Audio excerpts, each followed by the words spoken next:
Down in Clearwater, Kaney in Clearwater, Devan Kaney covering the start of Philly spring training joins us now. Devan, welcome. Thank you, guys. Excited to be on with you. How's it going?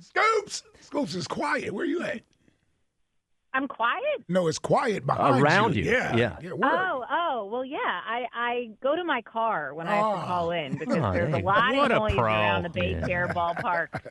Well, Whenever I've done a call in from there's like a lawnmower, or like someone's yelling, something's going on. we actually had that issue during one of our interviews. We one know year. what that issue's like. Yeah.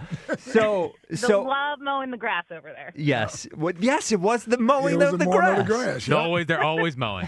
They're always mowing. Well, you should know. I just moments ago was questioning just how much work there actually is for you to do down there. So, what is your work day like? Wow, threw me right under the bus. Wow. Wow. Okay.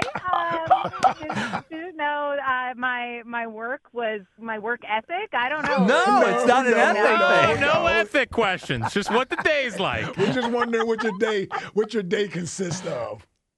So they're pretty stacked actually, but it's like early. Everything starts really early. So we have to be there probably around like 7:30 in the morning every day. Wow. Because the clubhouse is open before and then after practices. So get there around 7:30, and then usually clubhouse opens for an hour, like 8 to 9 a.m. And then a schedule comes out of where every player, every drill, whether it's live BP, whether it's taking grounders, whether it's a player throwing a bullpen, whatever it may be, they release that to media. And that happens from 10 to maybe 1 p.m. And then the clubhouse opens again for an hour. And then Rob Thompson talks. And that's typically the day. So the day usually wraps up around 2:30. I can't believe we just made you give your rundown of your day. I apologize. I was just trying to take a shot at See, we were jealous. Yeah, we're just jealous. We just wonder what you're doing down there. Yeah, that's all. That's all. Look, I'm happy to give a rundown of my entire, daily itinerary anytime. So, Devan, you were there when Bryce Harper did his famous 14-minute conversation with everybody on Sunday. When he was being asked the questions about Dombrowski, it's hard to tell from the video. Did it feel like tight? How did that exchange feel in person?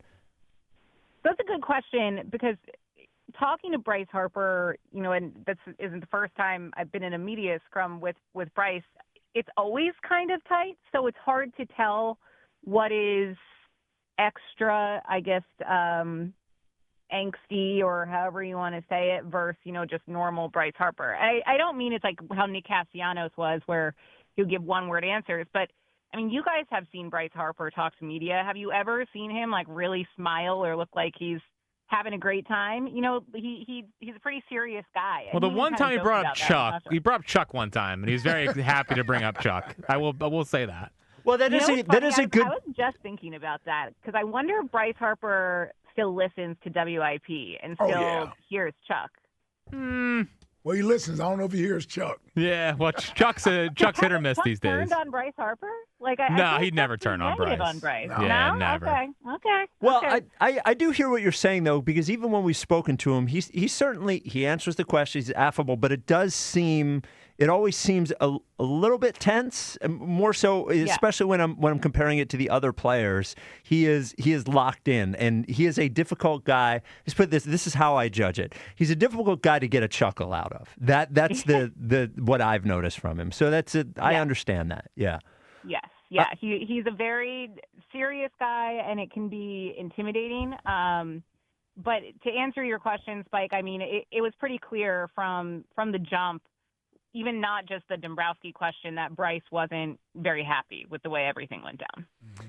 So the Schwarber availability when he was asked about Castellanos is actually one of the best videos, I think, in Phillies history. It looked like he was searching for ways to not bury Castellanos, but I don't think he did a real good job. His silence seemed to say a lot, I thought. I absolutely loved the first 15 seconds of Schwarber's answer when he was asked about Castellanos, where I think he said neither here nor there 5 different times, and kind of stumbled over himself. And then Bryce Harper was asked about Castellanos as well, and he straight up said he didn't read the letter. I saw that. No, yeah, I didn't see it, but wish him the best. So, I mean, I think it's pretty clear why Cassie was released. And I heard you guys listening in the last hour, electric stuff with Elliot, of course, is always talking Phillies, but I heard you guys talking about the vibes and how the team would side with Bryce and all of this, and I can tell you, it is status quo in that Phillies clubhouse. And that's not to say the vibes are amazing. It's just a pretty, standard group of guys. They're a pretty quiet, intense group of guys. I think Bryce Harper and Kyle Schwarber kind of set a tone for that. But Bryce was in there smiling, laughing. He was in there getting a haircut today. So it's not like everyone's walking around on eggshells. So would you stop, Spike? He's just one of the guys getting his hair done in the locker room. Yeah, he is not one of the guys. But but Devan, to that point, you and Jeff Worm over here, Elliot, spent I think 22 minutes before the playoff game on Birds Evenings, or the hell we call it, talking about how great the locker room was around A.J. Brown. After that didn't work out well. Yeah, I think it's complicated because it's not about it making the players tight. I don't think that's specifically what it's about. I think it just sets a weird precedent. And I don't think it would ever have an effect when things are going well or when people are loose around spring training. But I think it just being there creates something, if that makes any sense. No, it does. It makes total sense. And that's a really good way to put it. It's just there. It's just because even talking to guys, today I talked to these young kids like Andrew Painter, like Justin Crawford, and we're not going to ask them. We're not going to put them in that position to ask them, so what are your thoughts on Bryce Harper? But that, they're aware of it. So, you kind of have to wonder what these young guys coming in to play what will, we assume, be their first season playing in the major leagues, what they think of this situation and what kind of precedent that's setting for them. So you are right. It is an ever-present thing in the locker room, and Trey Turner was asked about it yesterday. I thought his comments were pretty interesting. Pretty much every guy that we've talked to, maybe outside of the young guys and Adolis Garcia, have been asked about it. But I would also just assume that most of them would have Bryce Harper's back. Obviously, Trey Turner has Bryce Harper's back because they're really got him close. $300 million, yeah. So a couple of good videos you shot. One was of Zach Wheeler throwing at 90 feet, and the other one of Andrew Painter pitching. Just, I guess, what you've seen of those two guys, given how important they're both going to be to the team this year. Yeah, so Zach Wheeler, really good news. Watched him yesterday. I didn't see him out there today, but he's expected to go even farther tomorrow, Rob Thompson told us. But he's throwing up to 120 feet, and it's really incredible when you look back to, when we first found out about his blood clot and then the procedure. We were wondering in Philly media and as fans, will this guy ever be able to pitch again? And the fact that he's already throwing up to 120 feet, it's pretty amazing. I don't think he'll be ready for opening day, of course, but it's promising, and I do think that Zach Wheeler will return. You can tell he's very eager to return. He hasn't thrown off a mound yet, so that's next. Andrew Painter looks really great, and Rob Thompson told us today that Andrew Painter's command is fully back. He said, I don't want to get too far ahead of myself because it's just bullpens and it's just early in spring training, but he says Painter is looking really, really good. He learned a lot from last season. And he doesn't let his failures affect him. And that's, when I asked what Andrew Painter's mentality was like, coming into a pretty high-pressure situation. And I just think it's really exciting to hear that his command is back. That was an issue for him all last season in Lehigh. Yeah, I mean, one of us was mocked on this show for talking about his arm slot being back to where it was in 2022, but no big deal to me. Anyway, so the big question that I have to ask you, Scoops, is you were there yesterday, I believe, when it was revealed, because he's wearing a T-shirt, that Justin Crawford is an Eagles fan. Now, my question is, did you grill him? Did you start to try to test his Eagles knowledge? Did he go to the Bryce Harper school of pandering?